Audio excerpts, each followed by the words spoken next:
มาค่ะสวยมาก หนูบอกเลย ต้องมันแน่ๆนี่ค่ะสวยจริงๆฝั่งนี้ก็จะเป็นประเทศเพื่อนบ้านฝั่งนี้ก็บ้านเราเองไทยเรามา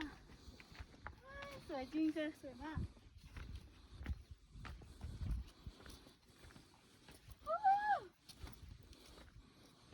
สวยมาก